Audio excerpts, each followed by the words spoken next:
Giant rancher notices. Bruises on his black cook. What he did next shocked the whole town. The mountain of a cowboy froze mid-bite, coffee cup trembling in his massive hand as he stared at the dark welts wrapping around his cook's wrists. Townspeople snickered behind their hands whenever they saw the gentle giant fumbling through conversations, convinced the simple-minded brute would lose his family ranch within months. They'd already written his obituary, another soft-hearted fool destined for bankruptcy and ridicule. But when the educated cook arrived, a man clearly running from shadows darker than his bruised skin, something shifted in the big man's quiet eyes.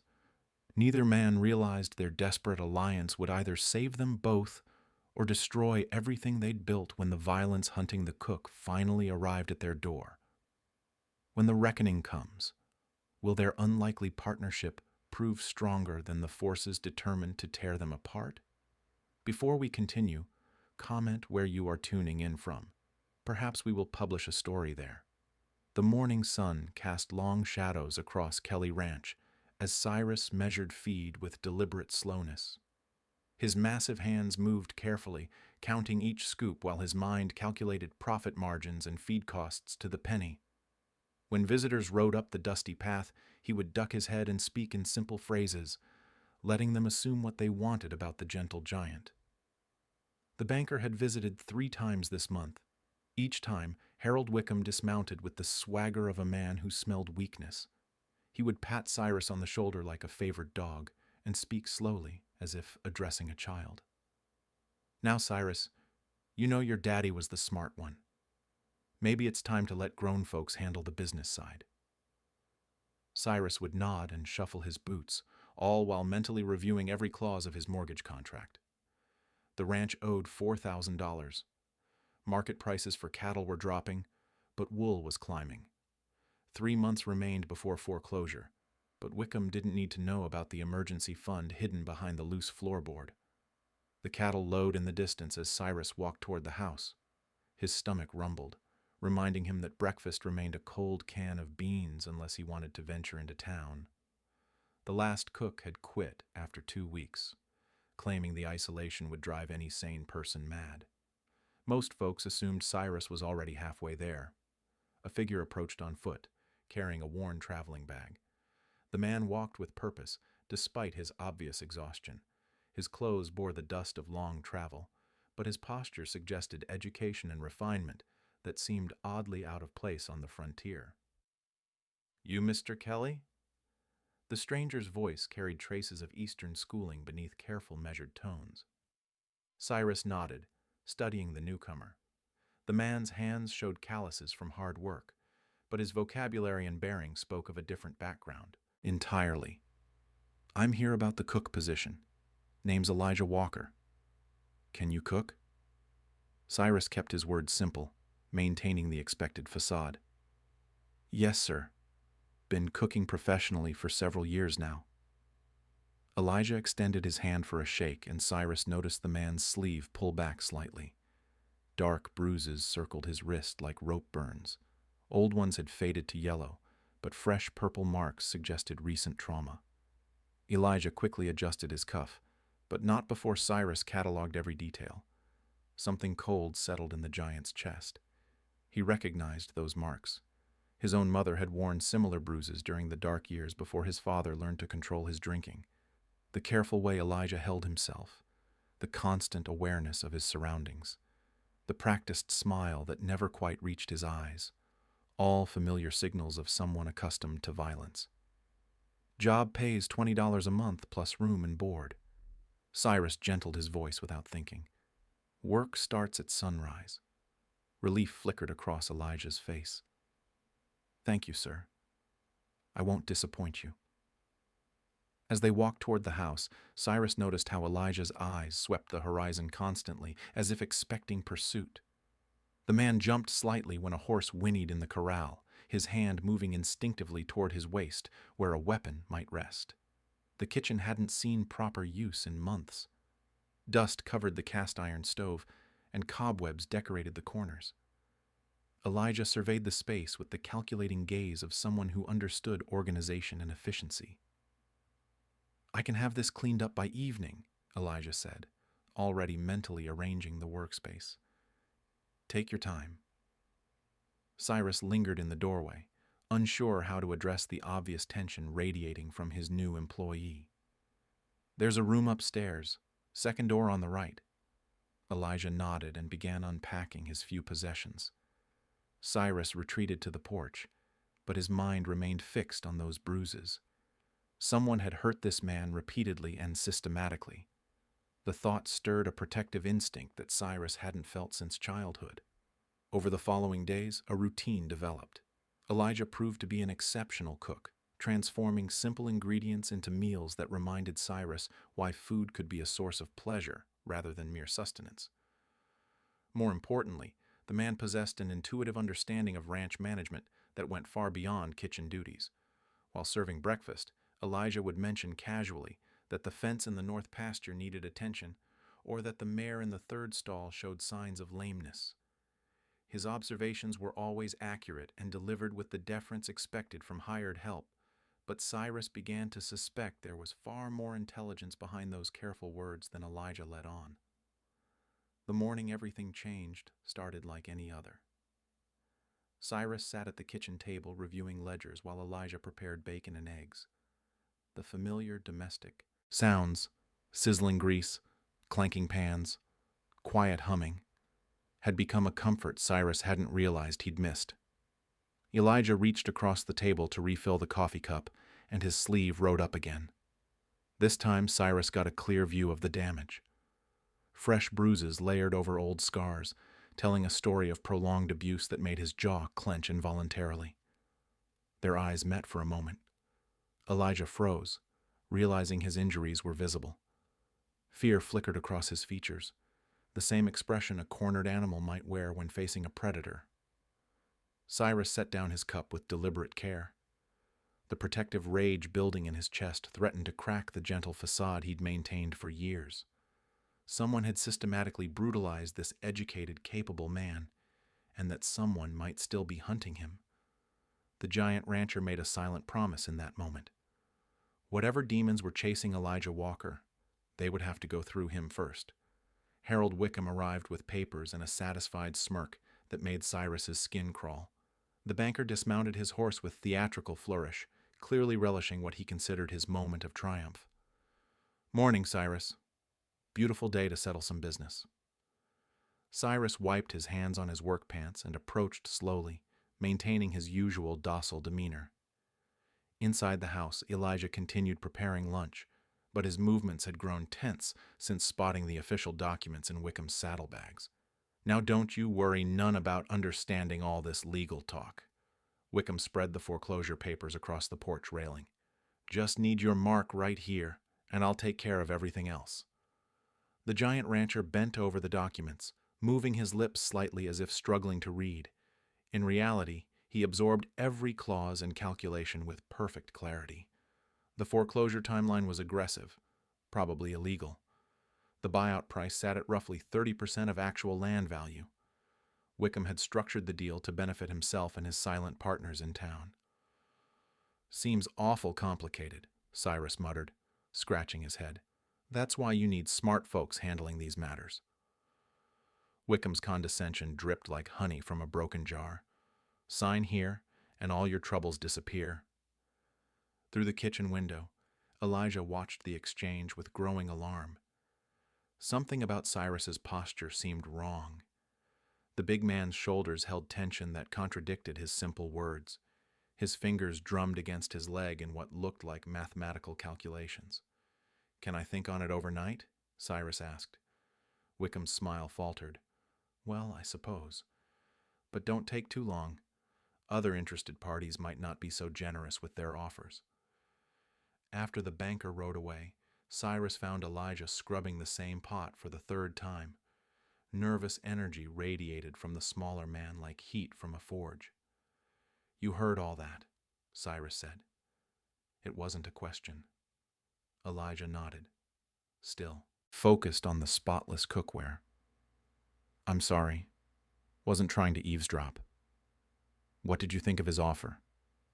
The question caught Elijah off guard. He looked up, studying Cyrus's face for signs of a trap. "It's not my place to have opinions about your business, sir." "Pretend it is." Elijah set down the pot with careful deliberation. "That man is trying to steal your ranch. The foreclosure terms violate territorial lending laws, and his buyout price is criminal." Cyrus felt something shift in his chest. "You know territorial lending laws?" "I know a few things." Elijah's voice grew cautious again. "But like I said, not my place." "What if I made it your place?"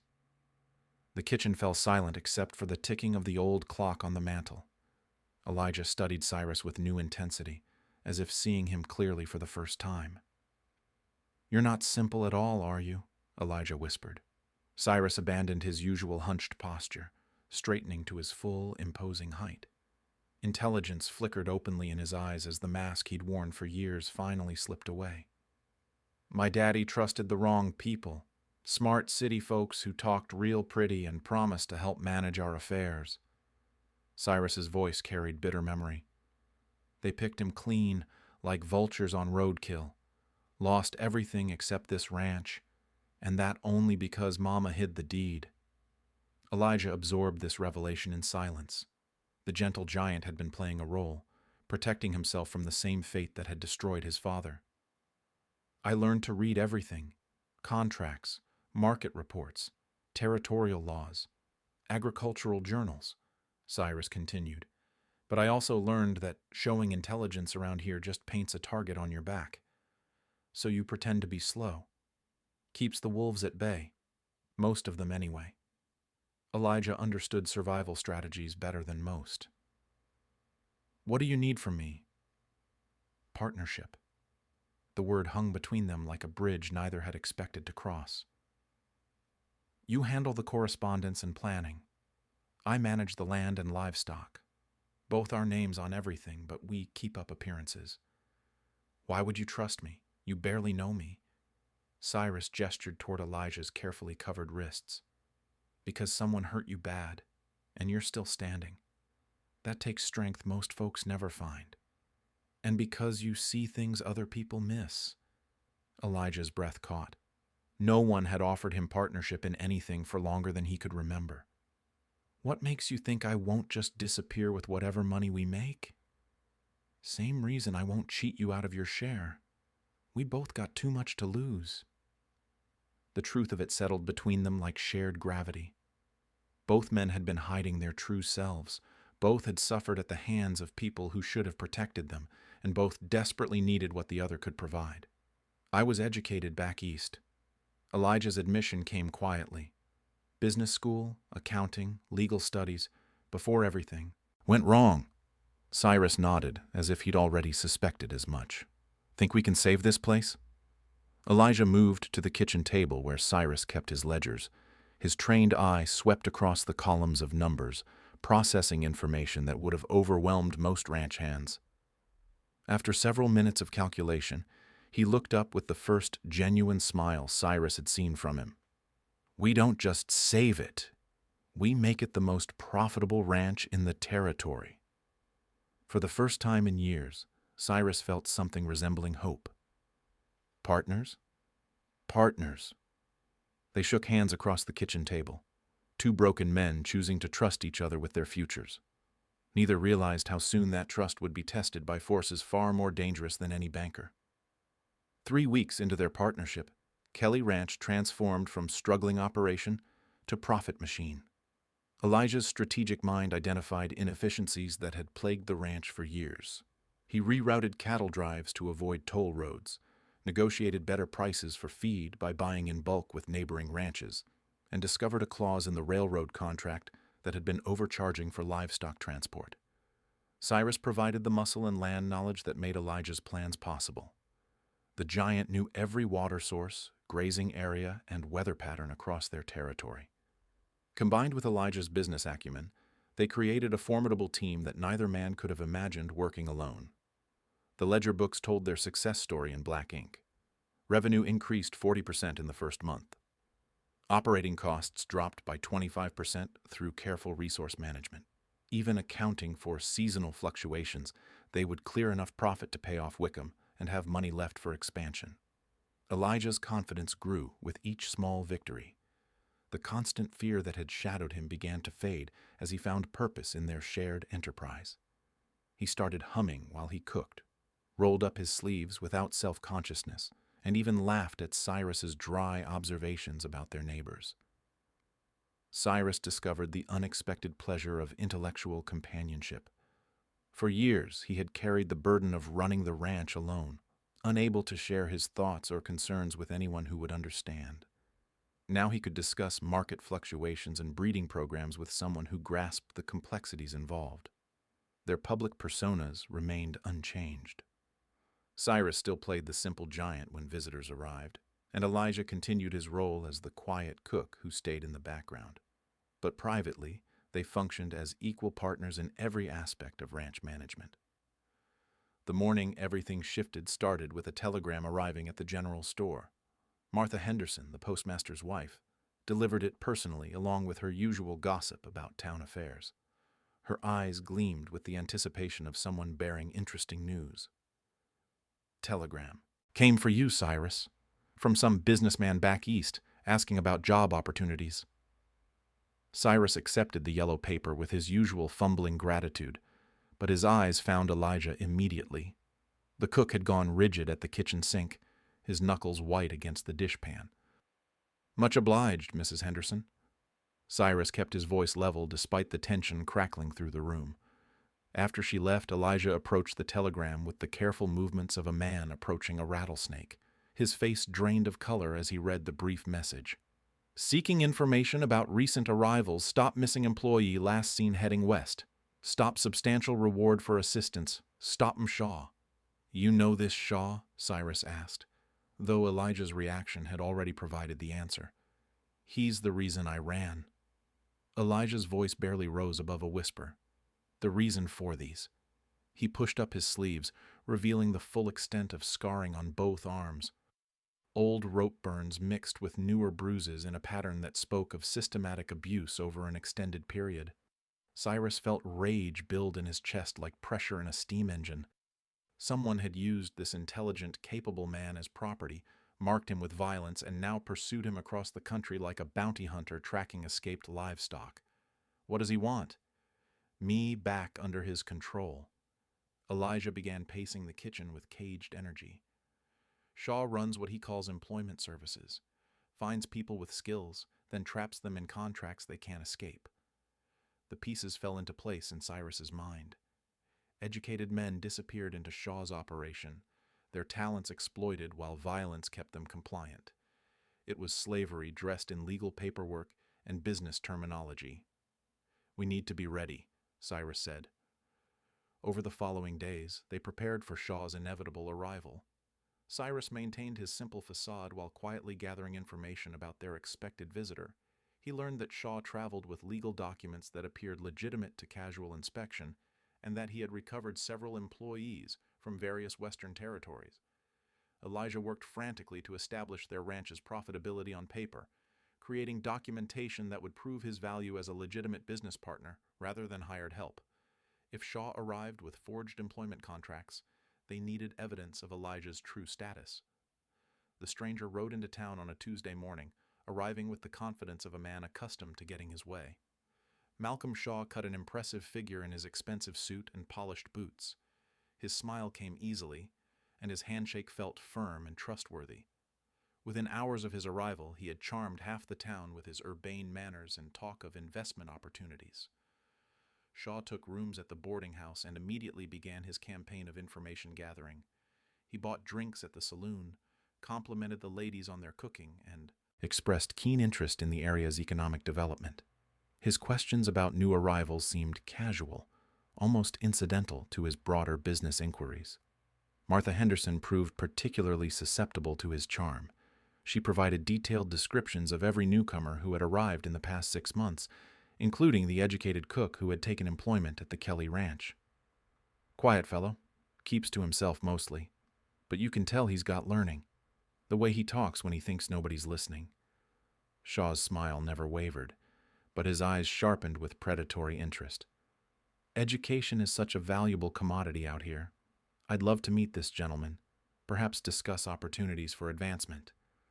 By evening, Shaw had established himself as a respected businessman with legitimate interests in local development. His story about seeking a missing employee generated sympathy rather than suspicion. After all, what was more reasonable than a man trying to recover his property? At the ranch, Elijah watched the horizon with growing dread. Every dust cloud on the distant road made his hands shake. Every unexpected sound sent him reaching for the rifle Cyrus had insisted he carry. The hunter had found his trail. Soon, very soon, the reckoning would come. Malcolm Shaw established his presence in town like a spider spinning an elaborate web. He rented office space above the general store and hung a professionally painted sign advertising Shaw Investment Services. Within days, he had scheduled meetings with every prominent businessman, rancher, and landowner in the territory. His charm offensive proved devastatingly effective. Shaw possessed the rare ability to make each person feel like the most important individual in the room. He remembered names, asked about family members, and displayed genuine interest in local concerns. When he mentioned his search for a missing employee, it seemed like a minor footnote to his larger business activities. "Wonderful fellow, very talented with numbers and organization," Shaw explained to anyone who would listen. "Unfortunately, he suffered some mental difficulties after a family tragedy back east. We're quite concerned about his welfare." The story evolved with each telling, growing more elaborate and sympathetic. Shaw painted himself as a benevolent employer, trying to help a disturbed worker who had wandered away in confusion. He produced letters of recommendation, business references, and even a daguerreotype of a man who bore passing resemblance to Elijah. Martha Henderson became Shaw's unwitting ally, spreading his version of events throughout the community. Her natural inclination toward gossip transformed Shaw's fabrications into accepted truth within 48 hours. "That poor man living out at the Kelly place," she confided to her quilting circle. "Imagine being so addled you can't even remember your proper employer." Shaw's legal documents appeared flawless to untrained eyes. Employment contracts, medical assessments, and court orders created an impressive portfolio of official-looking paperwork. He had clearly used similar tactics before, refining his methods through successful recoveries across multiple territories. At the ranch, Cyrus and Elijah watched their enemy's strategy unfold with growing alarm. The giant made regular trips to town, maintaining his simple persona while gathering intelligence on Shaw's activities. What he learned chilled him to the bone. "He's got half the town convinced you're mentally unfit," Cyrus reported after one such scouting mission. "Says you're dangerous to yourself and others." Elijah absorbed this news with grim resignation. "He's building justification for whatever comes next. If anyone objects to his methods, he can claim he was protecting the community." Shaw's masterstroke came when he approached Sheriff Morton with his concerns. The aging lawman studied Shaw's documentation with the careful attention of someone who understood the weight of legal responsibility. "According to these papers, your employee is considered a danger to himself and others," Morton said. "Mental instability brought on by family tragedy." "We're prepared to provide proper medical care," Shaw replied smoothly. "There are excellent facilities back east that specialize in these conditions." The sheriff's endorsement gave Shaw's story official credibility. Word spread quickly that local law enforcement supported the businessman's efforts to recover his disturbed employee. Anyone who might have questioned Shaw's motives now faced the prospect of opposing both successful business interests and legal authority. Cyrus realized they were fighting a battle on multiple fronts. Shaw had positioned himself as the reasonable party seeking to help a mentally ill worker, while casting Elijah as an unstable individual who posed potential danger to the community. Any resistance from the ranch would be interpreted as enabling dangerous behavior. The psychological pressure began taking its toll on Elijah. His hard-won confidence started cracking under the weight of Shaw's systematic approach. Old patterns of fear and submission reasserted themselves as he contemplated the futility of fighting such a well-orchestrated campaign. "Maybe I should just run," Elijah suggested during one of their evening planning sessions. "Leave tonight before he can spring whatever trap he's building." "Running didn't work before," Cyrus pointed out. "He found you anyway. At least you wouldn't be caught in the middle." The giant's expression hardened. We're partners. That means we face problems together. Shaw's investigation grew more focused as he gathered intelligence about the ranch's recent success. Several townspeople mentioned the dramatic improvement in Kelly operations, though most attributed it to simple good fortune rather than skilled management. Shaw, however, recognized the signs of professional business planning. His inquiries became more pointed. He visited the railroad office to review shipping manifests, studied feed purchase records at the grain elevator, and even examined land office filings for recent boundary surveys. The pattern that emerged confirmed his suspicions about Elijah's true role at the ranch. Quite remarkable how Mr. Kelly's fortunes have improved, Shaw commented to the bank clerk, almost as if he had professional assistance with his business affairs. The clerk, eager to impress such an obviously successful businessman, shared details about the ranch's recent financial turnaround. Shaw listened with predatory satisfaction, gathering ammunition for his final confrontation. Shaw's patience paid dividends when Harold Wickham approached him with a proposal. The banker had watched his foreclosure plans crumble, as Kelly Ranch somehow generated enough profit to avoid seizure. His resentment toward Cyrus had festered into genuine hatred. "That simple giant is hiding something," Wickham confided. "Nobody gets that lucky without help." Shaw recognized opportunity when it presented itself. "Perhaps we can assist each other in resolving our respective difficulties." Their alliance sealed Elijah's fate in the minds of the town's power structure. Shaw possessed legal authority to recover his employee, while Wickham provided local financial leverage and political connections. Together, they represented an unstoppable force that could crush any resistance from a supposedly simple-minded rancher and his mentally disturbed cook. The trap had been set with meticulous care. Shaw had only to spring it at the moment of his choosing, confident that community support and legal backing would ensure success. The hunt was nearly over. Shaw arrived at Kelly Ranch on Thursday morning, accompanied by Sheriff Morton and Harold Wickham. The trio rode up the dusty path with the confidence of men backed by law and community support. Their horses kicked up small clouds that hung in the still air like omens of the confrontation to come. Cyrus emerged from the barn, moving with his characteristic slow gait and puzzled expression. He wiped his hands on his work clothes and approached the visitors with apparent confusion, maintaining the simple facade that had protected him for years. "Morning, Sheriff. Mr. Wickham." He nodded respectfully, then looked questioningly at the well-dressed stranger. "Cyrus, this is Mr. Shaw from back east," Morton explained. "He's here about your cook." Shaw dismounted with theatrical precision, straightening his expensive coat and fixing Cyrus with what he intended as a reassuring smile. "Mr. Kelly, I appreciate your hospitality toward my employee, but I'm afraid there's been a misunderstanding." "Don't follow you, sir. The man you know as Elijah Walker is actually employed by my company. He wandered away during a period of mental distress following a family tragedy." Shaw produced his leather portfolio, displaying official-looking documents. "I have legal authority to ensure his return to proper medical care." Cyrus scratched his head, the picture of bewilderment. "Elijah seems right sensible to me. Cooks real good. Keeps to himself mostly." "Mental illness can be deceptive," Shaw explained with practiced patience. "Sufferers often appear normal during lucid periods, but without proper supervision and medication, they can become dangerous to themselves and others." Sheriff Morton stepped forward, lending official weight to Shaw's claims. "These papers look legitimate, Cyrus. Medical assessments, employment contracts, even a court order authorizing Mr. Shaw to recover his employee." Inside the house, Elijah watched through the kitchen window as his worst nightmare unfolded. Shaw had orchestrated the perfect trap, surrounding his lies with enough legal authority to make resistance seem unreasonable or even criminal. The walls were closing in just as they had back east, when Shaw's organization had first ensnared him. Wickham chose that moment to twist the knife. "Cyrus, you need to consider what's best for the community. We can't have unstable individuals wandering around our territory."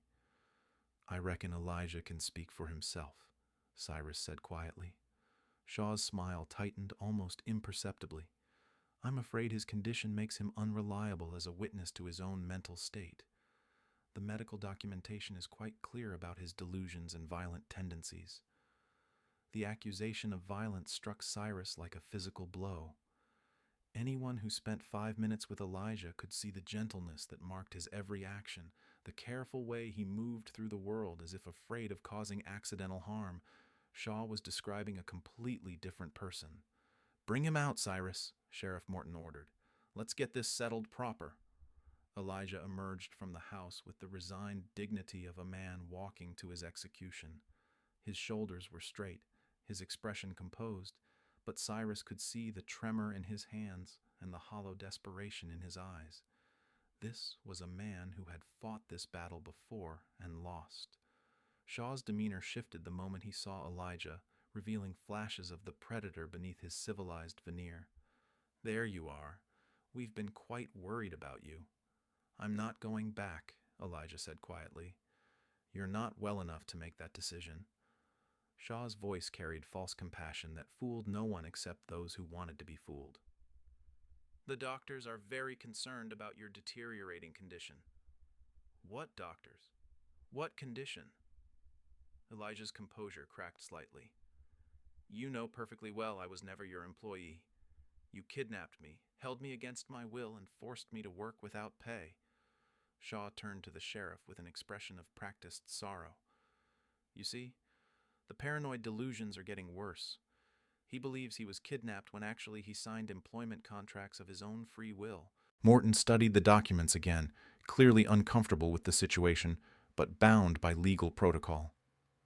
These papers seem to be in order. "Because they're forgeries," Elijah said desperately. "Check the dates, examine the signatures, verify the court seals. None of it will stand up to real scrutiny." "The ravings of a disturbed mind," Shaw dismissed smoothly. "I'm afraid this is exactly the kind of paranoid behavior that makes him dangerous." Cyrus had remained silent through the exchange, but something in his posture began to change. The slouched shoulders straightened slightly, and his eyes sharpened with intelligence that he usually kept hidden. The transformation was subtle but unmistakable to anyone paying attention. "Funny thing about those documents," Cyrus said, his voice losing its usual simple cadence. "Territorial courts don't use that particular seal design anymore. Haven't for about 3 years now."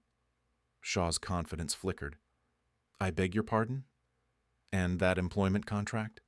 It references territorial laws that were repealed 2 years ago." Cyrus stepped closer, his massive frame suddenly seeming less gentle giant and more formidable force. "Makes a man wonder what else might be wrong with your paperwork." The shift in Cyrus sent ripples of confusion through the group. Sheriff Morton looked between the rancher and the documents with growing uncertainty, while Wickham stared at his supposed simple-minded neighbor with dawning comprehension. But it was Elijah who delivered the killing blow to Shaw's carefully constructed lies. "My name isn't Elijah Walker," he announced, his voice carrying newfound strength. "It's Elijah Worthington, son of Judge Hamilton Worthington of Philadelphia. And this man isn't my employer. He's the leader of a kidnapping ring that's been trafficking educated men across state lines for forced labor." Shaw's mask finally slipped completely, revealing the cold calculation beneath his charming facade. The game had changed, and everyone present could see the truth written in his suddenly dangerous expression. The revelation hung in the air like smoke from a gunshot. Sheriff Morton's hand moved instinctively toward his weapon as the implications of Elijah's words sank in. Shaw's carefully constructed facade crumbled, revealing the predator who had orchestrated kidnapping and human trafficking across multiple territories. "That's quite an accusation," Morton said slowly, his lawman's instincts finally overriding his initial acceptance of Shaw's documentation.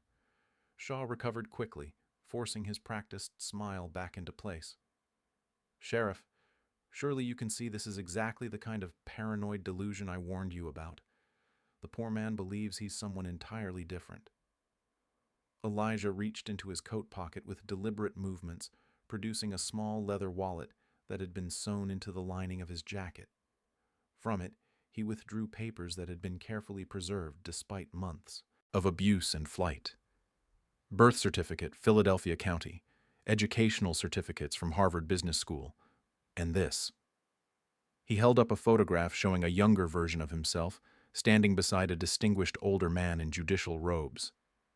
Taken at my graduation with my father, Judge Hamilton Worthington. Shaw's eyes narrowed as he recognized the genuine documentation that would unravel his entire operation. Forgeries can be quite convincing these days. Then perhaps you'd like to explain how a simple kidnapping victim could forge documents that predate your supposed employment by several years, Cyrus interjected, his voice carrying an authority that shocked everyone present. The giant rancher was no longer the bumbling fool who had struggled with basic correspondence. Intelligence blazed in his eyes as he stepped forward, his massive frame now radiating controlled menace rather than gentle confusion. You see, Mr. Shaw, I've been investigating your business practices for the past 2 weeks. Cyrus produced his own set of papers from his shirt pocket. Turns out federal marshals have been tracking your operation across 3 territories. Amazing what you can learn when you know how to ask the right questions. Morton stared at Cyrus as if seeing him for the first time. You've been in contact with federal authorities? Marshal James Crawford out of Denver. Seems they've been building a case against Shaw's trafficking ring for over a year now. Just needed someone with direct knowledge of his methods. Cyrus looked meaningfully at Elijah. Someone brave enough to testify. Shaw's composure finally shattered completely. The charming businessman disappeared, replaced by a cold-eyed criminal who had built his fortune on human misery. His hand moved toward his coat, but Cyrus was already in motion. The giant's massive hand clamped down on Shaw's wrist with crushing force, preventing him from reaching whatever weapon he carried. Shaw struggled against the iron grip, but he might as well have tried to move a mountain. I wouldn't, Cyrus said quietly. Sheriff Morton tends to take a dim view of folks who threaten federal witnesses. The sound of approaching horses interrupted the confrontation. 4 riders crested the hill, their badges glinting in the morning sun. Marshal Crawford led the group, his weathered face grim with purpose as he surveyed the scene. Mr. Kelly, Mr. Worthington, Crawford nodded respectfully to both men. Appreciate you keeping our friend here occupied until we could arrive. Shaw's face went ashen as he realized the full scope of the trap that had been laid for him. The simple rancher and traumatized cook had outmaneuvered his sophisticated criminal enterprise through careful planning and federal cooperation. Malcolm Shaw, you're under arrest for kidnapping, human trafficking, and conspiracy across territorial lines, Crawford announced, producing iron shackles. We have warrants for your associates in Chicago, St. Louis, and New Orleans. As the marshals secured Shaw, Wickham began backing toward his horse with growing panic. His alliance with the criminal had made him an accessory to federal crimes, and everyone present understood the implications. Harold, Sheriff Morton called sharply. I don't think you'll be riding anywhere just yet. The banker's shoulders sagged in defeat as he realized his schemes to steal the ranch had collapsed along with Shaw's operation. His greed had tied him to a criminal conspiracy that would destroy his reputation and freedom. Crawford turned to Elijah with genuine respect. Your testimony is going to put Shaw away for life, son, and help us rescue the other men he's been holding. How many others? Elijah asked quietly. At least a dozen that we know of. Educated men like yourself, trapped in forced labor across the frontier. The marshal's expression darkened. Shaw's been running this operation for nearly 5 years. The full magnitude of Shaw's crimes settled over the group like a shroud. Dozens of families had wondered what happened to missing sons, brothers, and fathers who had simply vanished while seeking opportunities in the West. As the marshals prepared to transport their prisoners, Crawford pulled Cyrus and Elijah aside for private conversation. You two make quite a team, the marshal observed. Kelly, that intelligence network you built helped us track Shaw's entire organization. And Worthington, your inside knowledge gave us the evidence we needed for conviction. Cyrus and Elijah exchanged glances, their partnership having evolved far beyond simple ranch management into something approaching family. They had saved each other in ways that went far beyond financial success. What happens now? Elijah asked. You're free men, Crawford replied simply.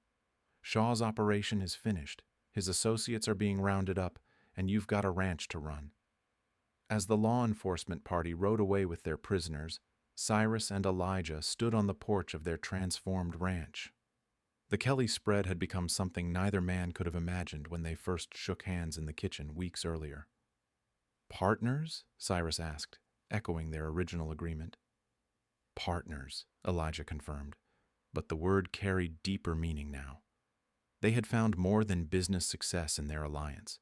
They had discovered the family that both men had thought lost forever, built on mutual respect, shared courage, and the understanding that true strength came not from individual brilliance, but from the willingness to trust completely in another person's character. The ranch stretched before them, prosperous and peaceful, a testament to what could be accomplished when two broken men chose to build something together rather than face their demons alone.